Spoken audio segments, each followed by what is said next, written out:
this video we'll be sailing Island Pearl through the beautiful Maldive Islands.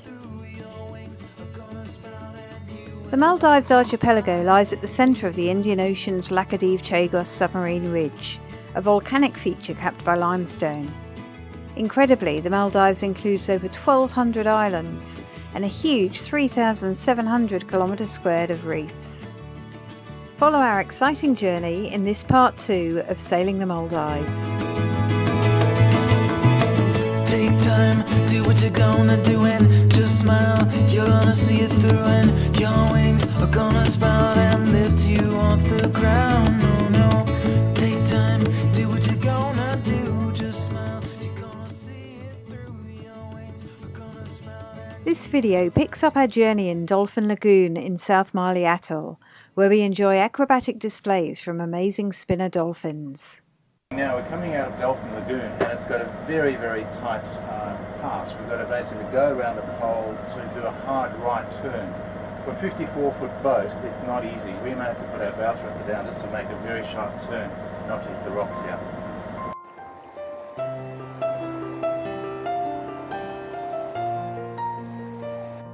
On our way to Fuladu in Vavu Atoll, we once again encountered the most amazing turquoise waters on our approach. By this stage we're becoming more comfortable with navigating around coral reefs. We've learned to guess the depth based on the colour of the water, although I'd often sit on the bow seat to look out for coral pillars we call bommies. The fresh supplies to this island we saw being unloaded have already had a long journey from India or Sri Lanka via Mali. But notwithstanding the long supply chain for fresh food items, we enjoyed a great lunch at a small restaurant and guest house positioned right on the beach. After lunch we relaxed in the ubiquitous jollies, characteristic of the Maldives.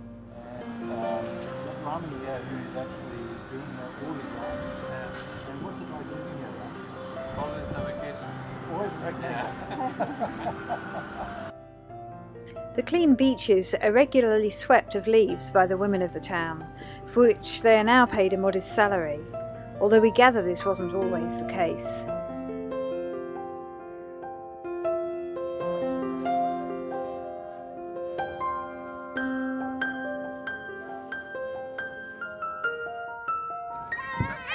When all this work is done, the women and children relax together on the beach. These children happily enjoyed their improvised seesaw while their parents looked on. And this little boy enjoyed his tree lookout.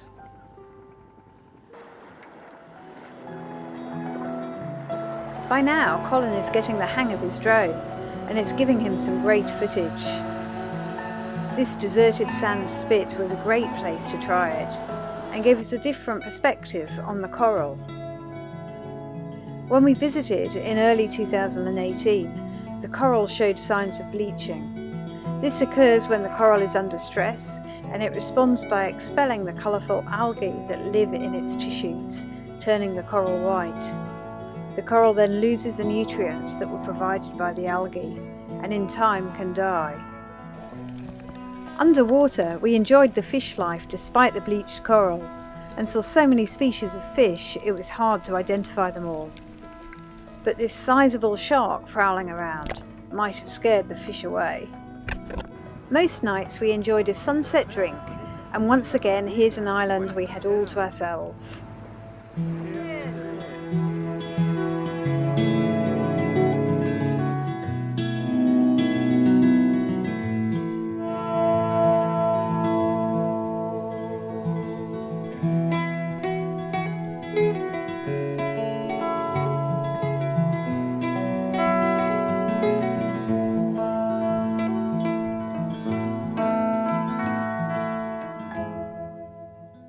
The seemingly calm waters through passes in the reef weren't always what they seemed. One wrong turn and the boat could be catastrophically damaged on shallow coral. Thankfully this wasn't the case for us, but sometimes Ron and Julian would go ahead in the dinghy with a depth sounder to check our path. Sometimes the drone captured footage we couldn't have planned, like when this fever of stingrays swam close to the shore. These amazing creatures may sting with their tail if threatened, so we were glad to admire them from a distance. we left our sand art for future visitors to see, and wondered how long it would take to be washed away by waves and wind.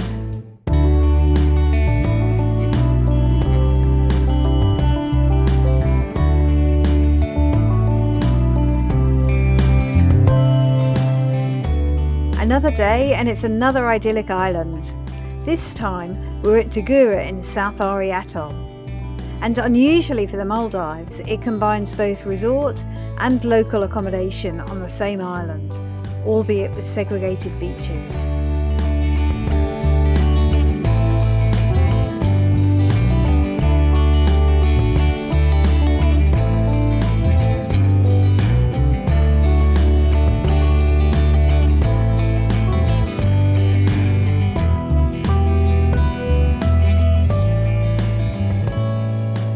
We were delighted to discover the Funky Bliss Resort at Dugura, where the young entrepreneurial owners not only provided a great ambience and wonderful food and drink, but also put on a Maldivian cultural night in conjunction with local townsfolk and gave us a warm welcome. Heading on to Marmagilly, the calm sunny conditions delivered by the northeast monsoon meant we motored much of the way, so we refuelled when we could find good quality diesel. On Island Pearl we carry 200 litres in jerry cans in addition to our 600 litre tank, which gives us a range of 1500 nautical miles under typical conditions. Okay, so we've just got fuel. We've gone around to a little town over here. We've got all of these off the dinghy up, and that's 210 litres of diesel, so we're going to fill up today. Got a really good price here in this place of less than $1 US a litre, which is pretty good. So yeah, another day in paradise. Bit of work today. Marmagilly is famous for its whale sharks, amazing sharks that derive their name from their enormous size of up to 12 metres long. They're only found in tropical waters. We would have loved to have seen one, and we went looking because we knew some were in the area, but after seeing the mass of tourist boats chasing them around the bay, we decided to do our bit and we left them in peace.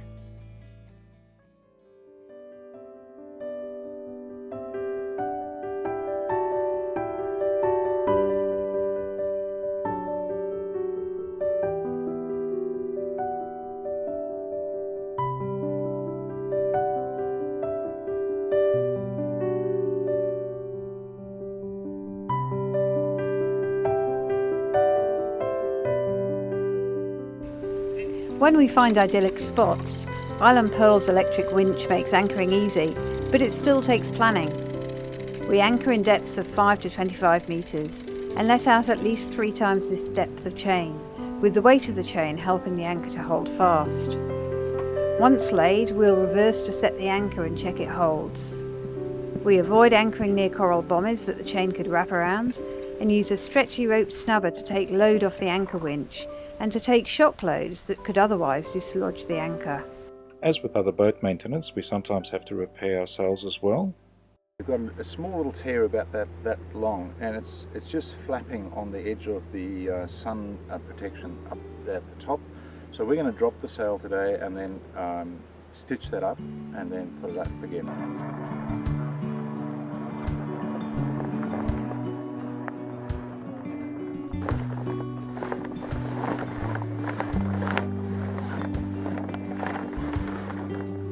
So what we've got is a seam that's coming loose.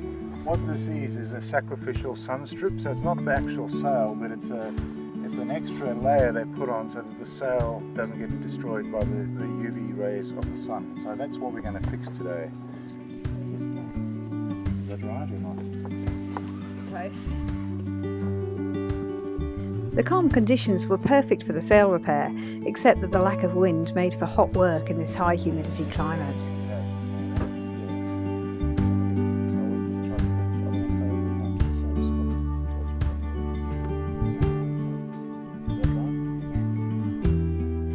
So we think we've finished it now. We've done a bit of a zigzag going both ways. We used double thread and tried to use the existing holes to keep the strength of the sail. And now we've just fastened it off.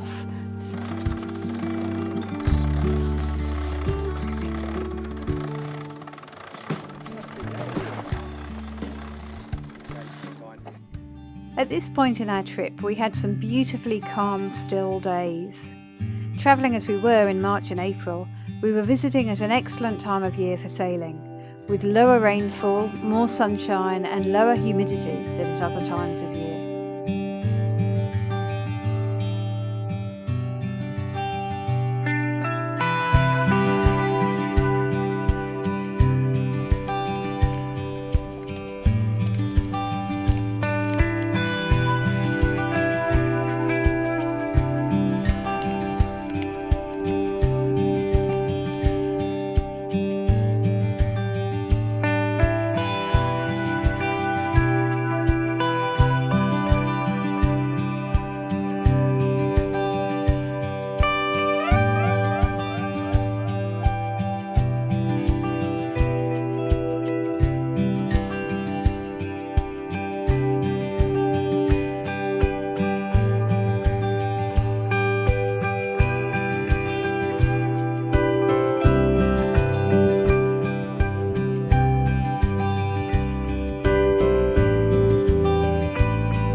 Women seem to spend a lot of time indoors in the Maldives, so opportunities for meeting other women were limited. This friendly little boy provided a great way for us to connect.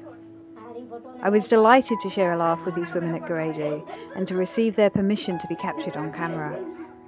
A common love of children and laughter transcends language barriers. Here we are, all relaxing in jollies, string seats that are ubiquitous throughout the Maldives. Many's a time we'd see a local sitting on one in the shade, just contemplating life.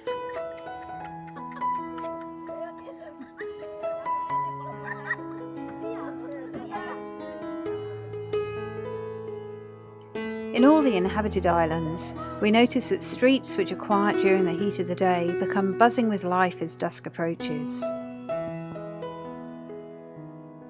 We didn't see many exercise facilities in the Maldives, but this adventure playground included a perimeter walking track for the adults as the children play.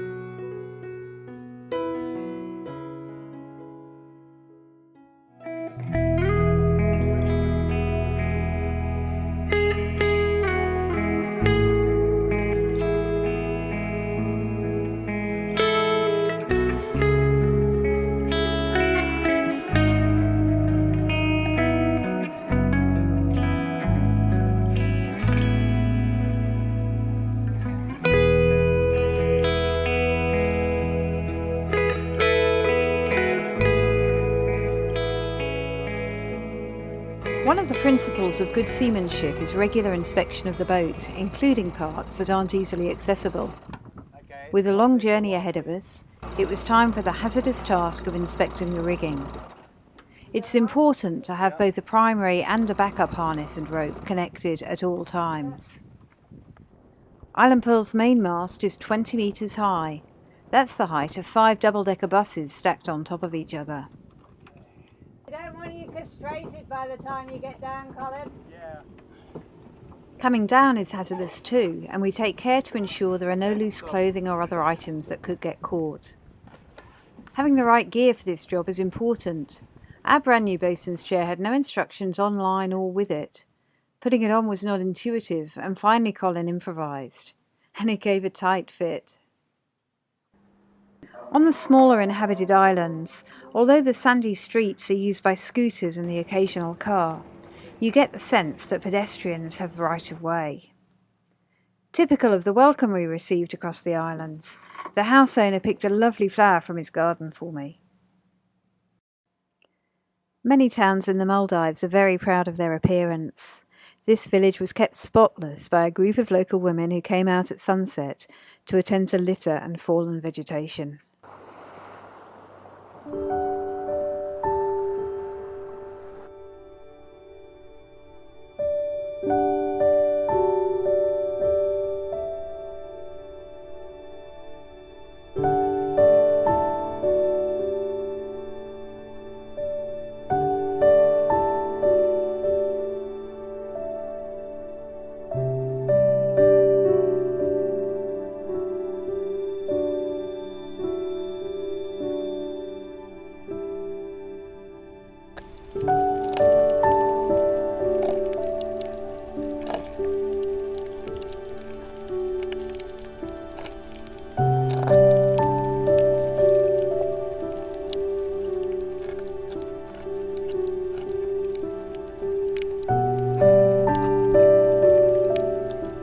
The Maldives has over 2,000 separate reefs, which harbour over 1,000 different species of fish, of which up to 700 are likely to be seen when diving there, making the Maldives a magnificent underwater paradise.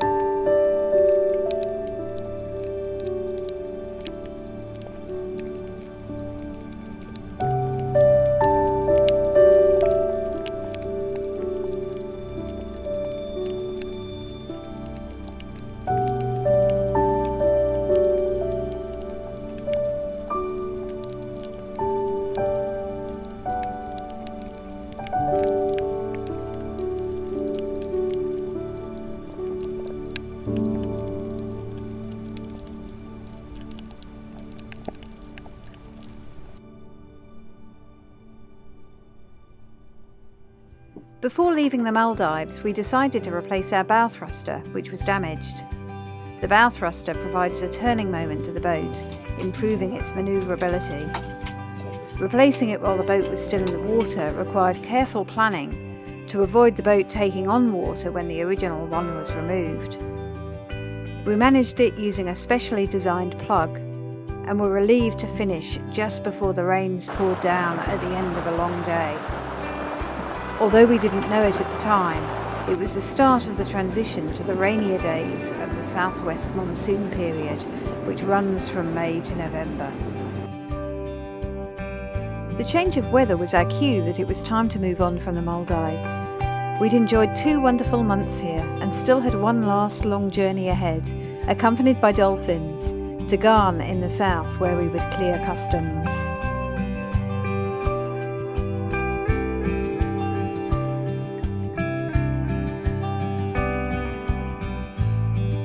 On the way south, we had an added sense of urgency, as a mild infection Colin had succumbed to rapidly became serious and he lost feeling in his feet.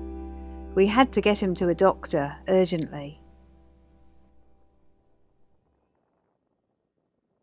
Sometimes things will go wrong. In my case, I swim 5 times a day. I'm a bit of a water baby, I'm always in the water.